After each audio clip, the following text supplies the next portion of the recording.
So co-design is almost as the name says, it's working with the communities and the groups, but working equally. So we're not researching on, we're researching with and together, and each person or each group brings their own particular skill set. We all have different skills, different expertise that we bring to this project in particular. And Abiola's group had the expertise, had the connections into the churches, into the community groups in London, had the connections with the professional actors and the musicians. For us, co-design should be where we're involved in all the stages and we help direct the research that is happening, as opposed to being co-opted onto other people's project. I do believe that there is space for that, and I think a lot of co-design at the moment is more co-opting and rubber stamping, check boxing. Can you evaluate what we have decided we already want to do? We are doing co-design because we know that our communities need this. We do want evidence-based solutions. We don't want to be involved tokenistically. We don't want research to go on about us, but without us. We need to be part of this process. There are a number of challenges to doing co-design. So you're working with community groups.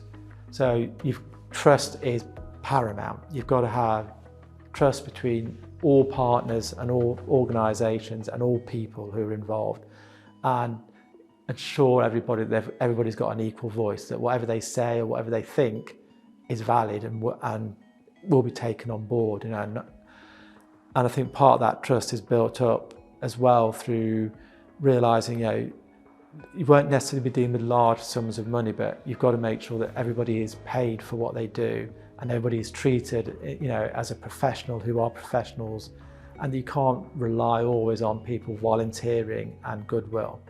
Both parties are coming from two different worlds.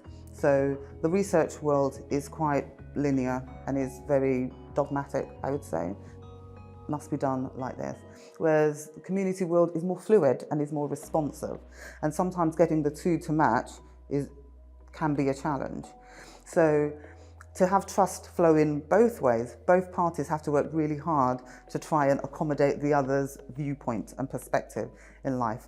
It's not upon us to research on or just go in and think we know the answers or come with preconceived ideas. I think you have to work with the community groups and you have to have that mutual trust that, that the research that the universities get and that we acknowledge everybody and everybody is seen as part of that process and that journey. We don't just leave the process at the end. And I think that building up of trust then means you're able to keep going back and working with the communities, and it becomes a long-term endeavour at that point. It doesn't become just a one-off project. I wouldn't say there's any type of organisation that you must always work with, or you should never work with. Community groups come in all shapes and sizes, academic groups, researchers, public bodies come in all shapes and sizes, and everybody needs to work together. What is key is the commitment level and the transparency, and then also how you involve the different partners. That I think is more important. The nice thing about co-design for me is you don't know where you're going, and you shouldn't know where you're going. You should start off with here's an issue that we want to try and address. Where do we go? And in the projects that we've run, we've ended up in place. If you'd asked me at the start, is that where the project was going to go? I'd have said, I have no idea, I don't think so. And we've ended up with some great stuff because of having that complete open mind about where it's going to go.